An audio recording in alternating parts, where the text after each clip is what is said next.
আপনারা জানেন গত কিছুদিন ধরে সাভার, গাজীপুর, আশুলিয়া সহ কিছু জায়গায় শ্রমিক অসন্তোষ দেখা যাচ্ছে।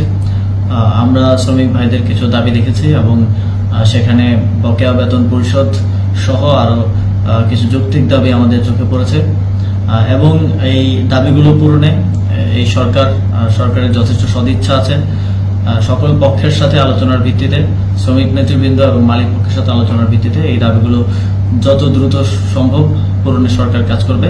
ইতিমধ্যেই 2023 সালে যেই শ্রমিক আন্দোলন হয়েছিল মজুরি বৃদ্ধির দাবিতে, সেই আন্দোলনে ফ্যাসিবাদী আওয়ামী সরকারের দেয়া যে নিপীড়নমূলক এবং মিথ্যা মামলা আছে, সেই মামলাগুলো তুলে নেওয়ার জন্য আইন মন্ত্রণালয়ের সাথে আমাদের আলোচনা চলছে। খুব দ্রুত সময়ের মধ্যে সেই মামলাগুলো আমরা তুলে নিতে পারবো বলে আশ্বাস দিচ্ছি।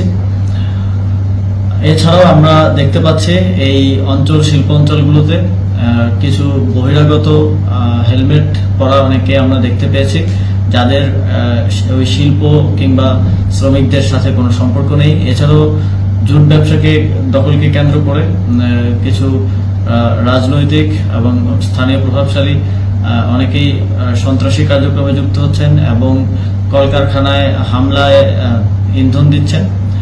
আমরা বিশ্বাস করি যে আমাদের শ্রমিকরা কখনোই তাদের জীবিকার যেই মাধ্যম, যেই কারখানায় কাজ করে তারা জীবিকা অর্জন করে, সেখানে হামলা করবে না। সেখানে বহিরাগতরা হামলা করছে। সরকার তাদের বিষয়ে কঠোর পদক্ষেপ নেবে। যারা এই ধরনের ঘটনা ঘটাচ্ছে, বাংলাদেশের শিল্পাঞ্চলকে অস্থির করে তুলছে, বাংলাদেশের যেই ক্ষেত্র থেকে আমাদের আয়ের বৈদেশিক আয়ের একটি বড় অংশ আসে, সেই ক্ষেত্রকে অস্থিতিশীল করে তুলে দেশের অর্থনীতিকে বাধাগ্রস্ত, ক্ষতিগ্রস্ত করার চেষ্টা করছে, তাদেরকে কোনো প্রকার ছাড় দেওয়া হবে না। আমরা শ্রমিক নেতৃবৃন্দের সাথেও কথা বলেছি। শ্রমিক নেতৃবৃন্দের অধিকাংশই এই মত দিয়েছেন যে এখানে কিছু বহিরাগত রয়েছে যারা ওই শিল্পাঞ্চল কিংবা শ্রমের সাথে কোনো সম্পর্ক নেই।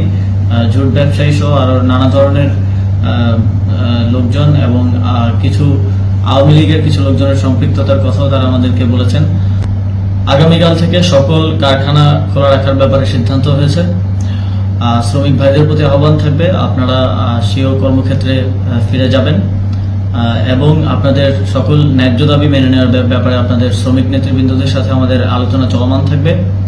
তবে বহিরাগত এবং শ্রমিকদের সাথে কোনো সম্পর্ক নেই, জুট ব্যবসাকে কেন্দ্র করে সেখানে কোনো প্রকার উশৃঙ্খল পরিস্থিতি, হামলা, জ্বালাও পড়ার চেষ্টা করা হলে তাদের ব্যাপারে কঠোর ব্যবস্থা নেওয়া হবে।